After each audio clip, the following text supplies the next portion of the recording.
All right, everybody, this is day 4 of the post traumatic stress challenge. If you're tuning in for this one yet again, Lee Montgomery. It's a challenge dealing with post traumatic stress 25 push ups, 25 days.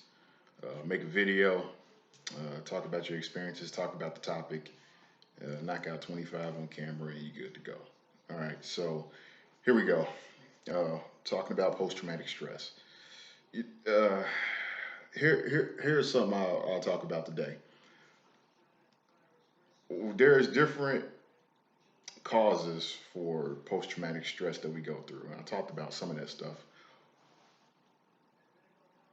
Dealing with post traumatic stress, most of it is mental. And what it comes down to is basically something that we absorb mentally or that we witnessed is ingrained in here now. And it kind of changes the way we think about the world or how we interact with it or even how we feel about ourselves and how we move on about it. So I would think a good thing to talk about is being careful about the things that you absorb mentally. If you're one of these people, and it's not even just for a person who's dealing with post traumatic stress, and this can affect anybody, but it's being careful in terms of stuff that we decide to witness and then put keep up here and then move on. So one of the things I'll talk about is entertainment. I use that as an example. The stuff that we watch. So yeah, I mentioned in one of my videos that I used to like watching horror movies. I've cut back on watching that stuff, and for good reason. Because what you're watching in that is not going to inspire anything positive up here. It's not going to inspire any positive actions out of you either. I one of the things I used to like watching. Um, I used to like watching the Friday the 13th movies. I used to like watching slasher films. Every now and then I might go back and watch one of the old ones because I've already seen that stuff and it's humorous, the music, the scenes, whatever. But when it comes down to is when you're watching that stuff, you're never thinking anything good. And tell you the truth, and it's not even just with somebody said this to me. It was an older lady. As a matter of fact, she didn't say this to me. It was an older lady. This was back when I lived growing up in Avondale. I used to go to Hearst Center. There's a little rec center right there in the neighborhood. It's still there and they improved it a little bit. But they used to have that in the basement area, there was a little rec room they had. It had a foosball table, ping pong table, and they had a game system in there. And I was playing one of the Twisted Metal games. So this older lady she came downstairs while I was in there playing the games. You don't know what Twisted Metal is. It's one of those games where you're in the cars, they got guns on them, and you fighting round and round, whatever. So they play a lot of different music in those games. And I guess the thing that was playing was maybe some heavy metal music in there. I wasn't even listening to it. I was trying to figure out what to do next on the mission. But she was in there. She came in and watched, and I'll never forget. She's sitting there just kind of that Monday morning quarterback, that feeling like, oh my god, that music is so demonic. It's so this and I couldn't imagine. And me being younger at the time and doing it, I was like, man, whatever. All right. I guess. What fucking music you talking about? Because I ain't listening to it. I'm all right. But what I came to realize that a lot of stuff that we watch influences us in a sense.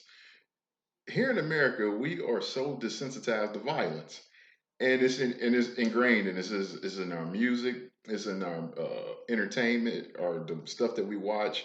You see it out there, and we talk about it freely amongst each other. And hell, the topic, think of gun violence. They had these movements back in the 90s, these Mothers Against Violent Video Games or whatever, and there was a bunch of other organizations. But anytime a kid, would do something stupid like shoot up a school or whatnot, and you've heard these news reports of this kind of stuff, or did something violent, carried a gun, whatnot, they always blame it on video games. Now, if you like me, you grew up during the 90s and pretty much matured into the 2000s, then you kind of get an idea of like what's the popular game, Grand Theft Auto. Most of us love playing that game if you still play it or if you played the original ones and you know what it's all about. Back in those days, mothers was blaming that stuff because that's what kids were absorbing in. We. It's funny because we had this argument nowadays that the stuff that we see, no matter what it is, it can be in terms of sexuality or entertainment, anything. When kids see stuff nowadays, we try to argue like, well, they're too young; they don't need to be exposed to that stuff. But when it comes down to it, all of us have been exposed to it as kids. It's ingrained in our entertainment. It's part of our culture. So being careful about the entertainment and stuff like that. If you're already one of these people and you're always angry and you hold on to stuff and thinking of things you could have did differently, basically the stuff that you're absorbing is not going to make you feel any better in that sense. As far as violent entertainment or anything like that, sometimes music definitely has a way of influencing you and all that. I mean, think about it. If you're in a moment with somebody or a moment that you're experiencing and there's a song that's playing when it's going on and all that and you like that song, anytime you listen to that song after the fact, it's always going to remind you of that moment. And then sometimes it's not even just the music remind you in those moments. It could be as simple as like the lyrics and the instrumentals. I started picking up on this, and it's funny because people used to talk about, and I'm trying to this video, I'm talking about the stuff when I'm, as far as post traumatic stress, I'm basically saying about this being careful about what you take in and all that because post traumatic stress, like I said, is caused through experiences and things that we see. It ingrains itself on us. And the thing is that those are experiences that you weren't looking for to happen. They just happened to you.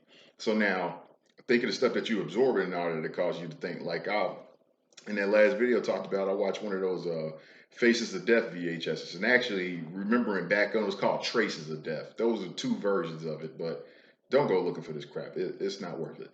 But I remember watching that, and it traumatized me as a kid. I said I had a hard time sleeping that entire week because what it was is when you see a human body in those conditions, it's like the first I didn't think really analyze when I was a kid. I'll get to that in a second. But when I saw it, the whole time is like when I would go to sleep, it was that fear of waking up and whatever I saw will be right next to me or something like that. It's like, ugh, it's disgusting.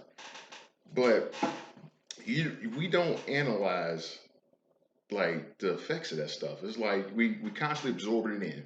So when you're watching horror movies like slasher films, whatever, you see the gore, and zombie movies are definitely good at this, especially those old Italian ones.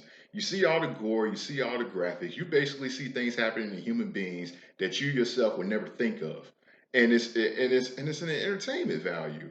And why are we so entertained by watching people like us suffer in gruesome ways? Now, the difference between real life and fantasy or fiction, whatever you want to call it, entertainment, I'm gonna say entertainment.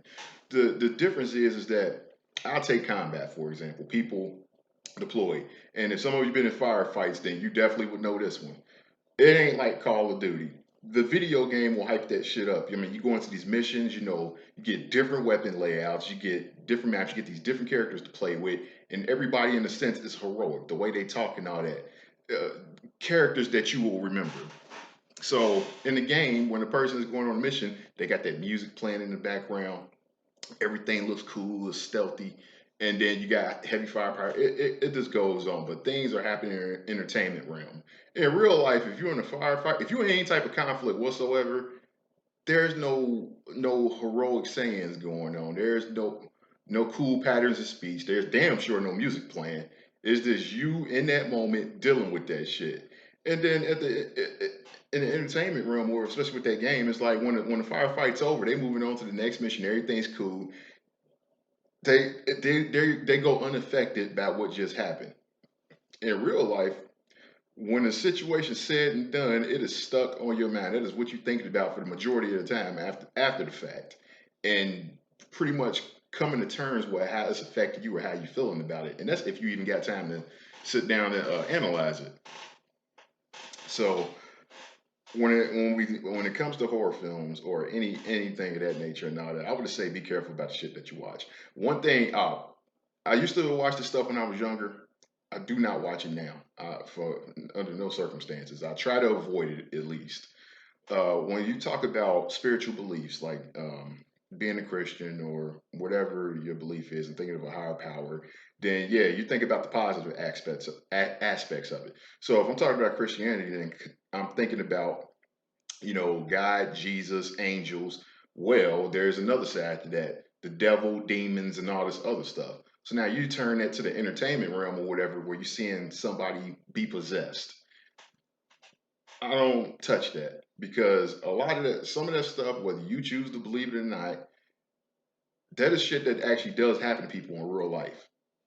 And when something is that close to real life, no, because there's things I've seen and there's things I haven't seen, and seeing it in the entertainment realm does not do too good for up here. I'm like, no, because then it has changed the whole way I think about other things, and I don't need that. I would say there's more I can say about the entertainment thing, and I'm kind of going off the top of my head with this today. Groups, being careful who you interact with. So when when you're looking for coping mechanisms or ways, when you're dealing with a trauma or whatever, most of the time, most of us are trying to get away from it. We don't want to think about what happens. It's there, so you try to find ways to deal with it or find ways to avoid it. And I will say, when we do talk to people, sometimes we subject ourselves to being influenced by others. In other words, if I feel like I don't know much, and then I hear somebody saying something that makes sense, then what happens? I tend to gravitate that way. But you gotta be careful about the stuff that you absorb in. And I will say this because it's easy when a person doesn't have when people really don't know how to express their own thoughts or whatnot, or they feel like they need a way to cope, or they need to feel they feel like they need to. I can't word it. They just feel like they need something better than what's going on right now. That's what I'll say. Sometimes you'll find yourself putting yourself in situations that you shouldn't be putting yourself into, and you can find court different cases on this. Where I would say if I'm thinking of this correctly, the Code of Manson or any kind of cult for that matter. It's like you're looking for something to believe in. You don't like what's going on in your world, and you cling on to this, and it makes sense to you in the beginning. But most of us who actually have some I'm not going to say sense. Most of us who have life experience or common sense or whatever it is, those instincts, you can listen to a person like that for a few minutes and then be like, I don't like what you're selling, man. No. And I'm not drinking the Kool-Aid either. I'll see y'all later. Take care. It, people are easily influenced. And the thing is when we're talking about post-traumatic stress and people taking on vices or whatever, like drugs, alcohol, I even mentioned sex and things like that. There are other coping mechanisms they take for that. Like if you feel a lot of anger in your heart, or you mad and feel like you can't change the situation, or is that traumatic, or you're trying to get away from it and build yourself up. In other words, whatever in your life, if it was one of those traumatic experiences that made you feel weak, then guess what? You're looking for ways to be strong. So now suddenly, if I hear somebody preaching some logic over here that sounds like this is a strong person, this is what it looks like, then if that's what I'm looking for, that's what I gravitate to. But then that's how you end up in these damn extremist groups and different things. So I can't go on too much with this one, but I would say you got to find healthy ways to deal with stress. And I'm a little shaky in this video because I didn't really figure out how I was going to explain this and talk about it because it's 25 days. It's a lot to talk about one topic. So each day I had to come up with something different to say and knock out push-ups. And if I'm just getting on making a video of me doing push-ups, I mean, it's shit's boring. Who wants to watch that? All right. Uh, that kind of covers internal conflict as well with what I was saying. Internal conflict, that's usually traumatic experiences, depending on what they are. That whole thing of that whole little analogy of if you're feeling like it was something that made you weak, looking for something strong, those internal conflicts that we have with ourselves. Um, there's so many ways to actually talk about that. I would say try to avoid I would say if you're dealing with anything that's bad, and I'm gonna put the number up with the video. But if you're dealing with anything that scared you and all that, when I say reconcile with it and come into terms, sometimes you have to look back at your past and confront it. That's what I've been meaning to say. So, in other words, it's not looking at it in terms of, I did the best that I can do, or, it is what it is. You have to look at that situation and you have to tell yourself internally, like, look, there was nothing else I can do with that. That is what it is. And traumas is not just linked to these traumatic experiences we talk about. I've been talking about it more so in the sense of combat or anything conflict wise, but this shit is vast. We could be talking about sexual trauma, child abuse as a child, and different things. Everybody has a plethora of experiences with these situations that causes that. And the thing is when you're dealing with any trauma, it changes your personality, who you are. Like you look at can I even use this as an example? No, I'm not even going to use that one because I have to look more deeply into it. But think about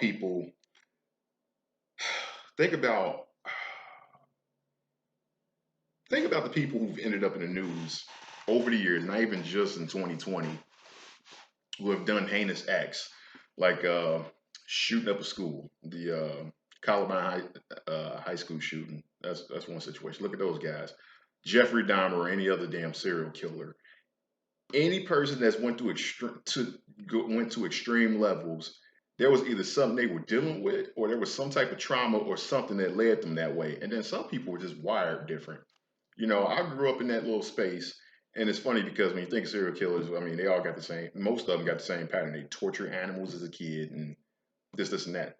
I've done that shit too as a kid. I'd be in the backyard and kill rodents, insects, but I ain't never graduated up to doing that to a person. I mean, you got to think.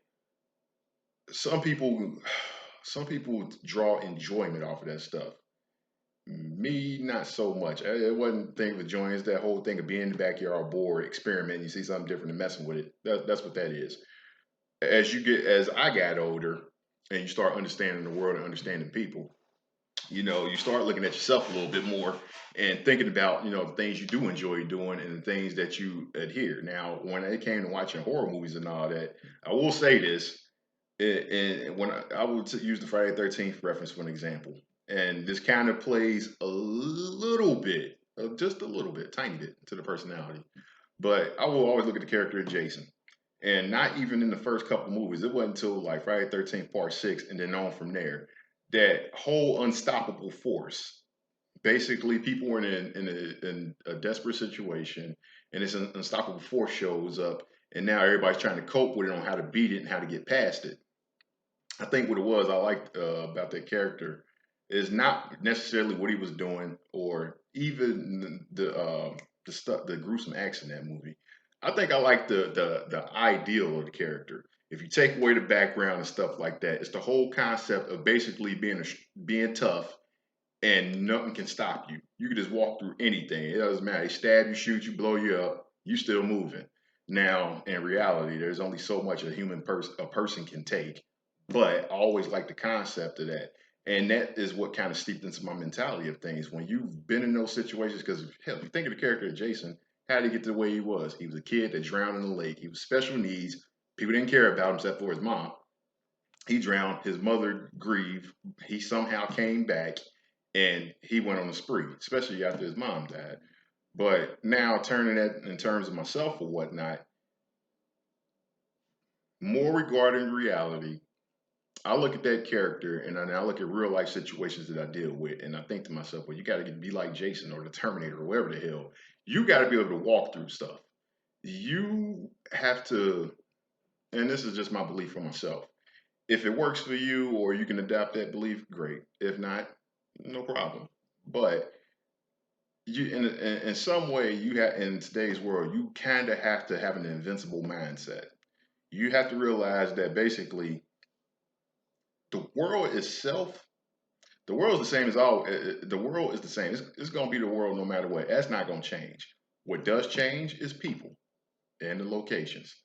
So when you're dealing with people and you're dealing with impossible odds, sometimes you just have to have that mentality of that nothing's gonna stop me. I'm gonna keep moving forward no matter what. And if I can't go through this wall, then I'll adapt, go around it, or do what I need to do to get where I need to be at. And that's really all you can do. So in my case, you can stick me in a combat zone, you can stick me here in life, you can stab me, but guess what? You can't kill me. I'm gonna keep going. This shit ain't over. So that's what it is. But as far as the being careful about the stuff you absorb or whatnot, some people don't think like that. Some people will absorb that stuff and fall in love with it. And that is the scary thing. Like for instance, most of what I've learned as a kid to discover that there was a bigger world outside of my neighborhood. What do most of us do? We watch movies, and movies show you a lot. Sometimes movies will show you things to make you actually think, and then movies will show you some stuff that's like, what? Nah, I don't want to look at that. But some people will take an enjoyment off that stuff. And as I've gotten older and looking at these movies, I tell you what, the one that plays a mental game on a lot of people, Final Destination, that whole series of films. I've been on the highway driving in my truck, and one of those semis, or whatever, will pull up and have that whole stack of logs on the back of it, and I'm directly behind it, and I'm like, yeah, let me go ahead and switch lanes because I seen this in the movie. That's how it is. Same thing with airplanes. You see, if you watch a movie where a bunch of people in the airplane blow up and somebody saw that and they got off, that'll do a number on you. Now you're thinking about that stuff happening. The stuff you see in that series of films makes you analyze life a hell of a lot more than you actually need to, or worry about stuff, or always thinking the impossible. So if something like that will make you think, then imagine watching a movie where a person's a killer, or the dead are coming back to life, or monsters and shit like that. And then imagine being young watching that stuff, because there's nobody sitting right next to you to tell you like, this stuff is not real. You don't really need to watch that. You just absorb it in. The gist of it is that it's entertainment, but you can never tell the mental effects that's having on the person. Now, I'm not gonna sit up here and tell you turn you into a square and be like, you know what, you need to go watch the Brady Bunch or something, or go read a book. Now, I mean, all I can say is that you can partake of the things of this world. Let's be careful what you're getting into. That's it. So watch what you want to watch and enjoy it, but just know that some of that stuff you have to be careful with. And then I always suspected that when we talk about spirits, and I think my mom was the one that mentioned this to me or something like that. But I sometimes wonder when you absorb a lot of that stuff in, if you open up that gateway. In other words, if I always wonder if spirits or wherever will attach themselves to you through the things that you watch, or through the things that you do, or what you entertain yourself with. And if you're already somebody who's, because most traumatic experiences, you deal with depression.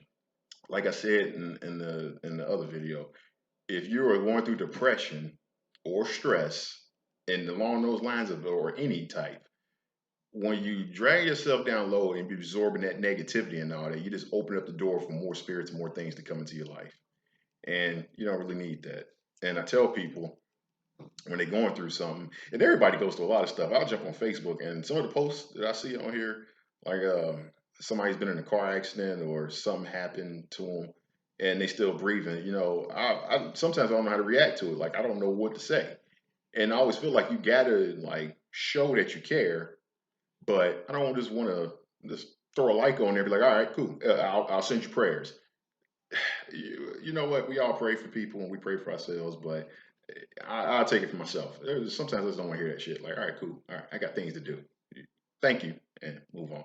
So I can only imagine what the other people feel like when they go through that. But I always try to keep an ear open and show that I'm here. If you need to talk to me, I'll type up something, communicate.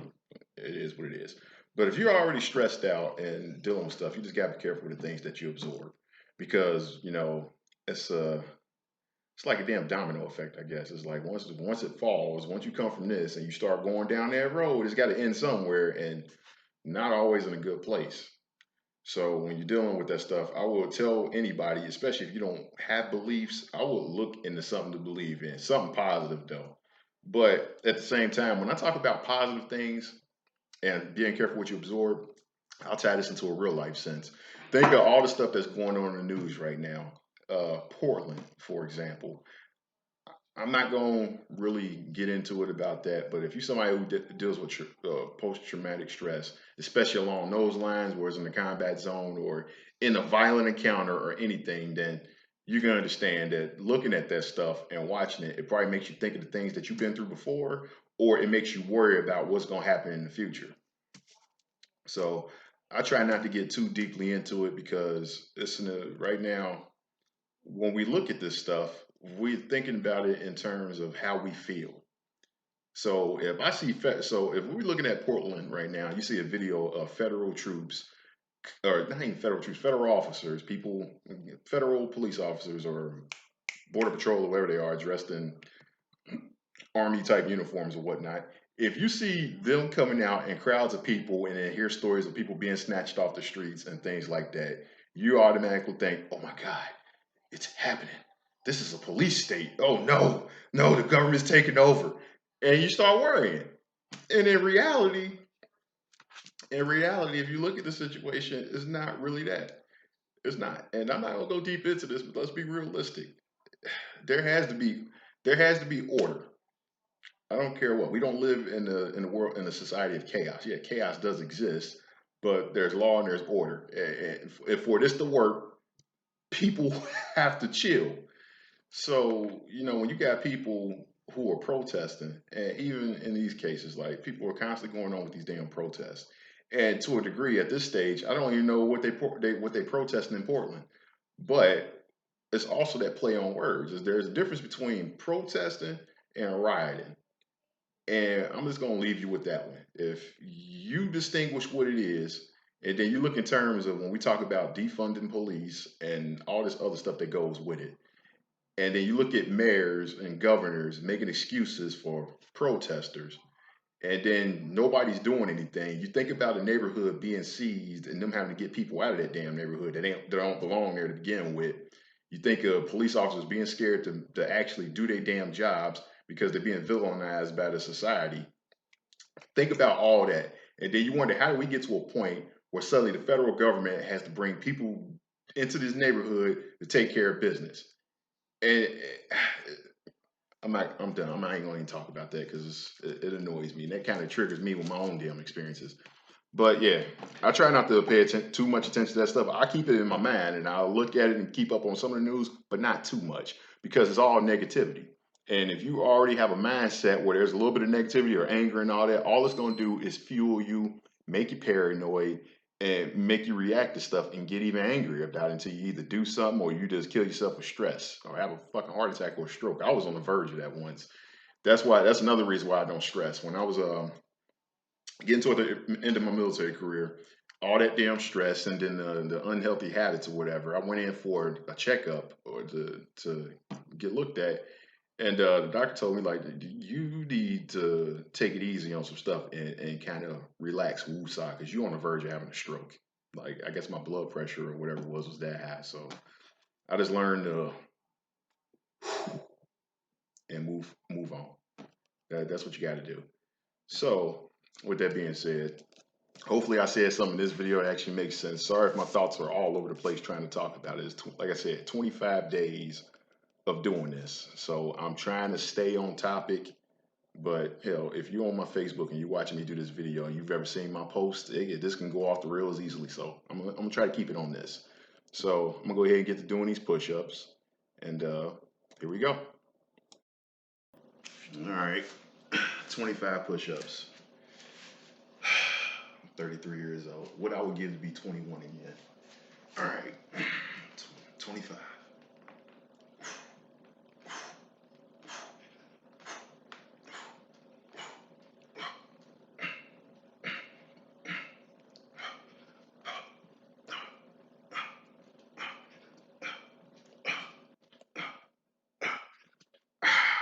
Whew. Yeah, this is. Whew.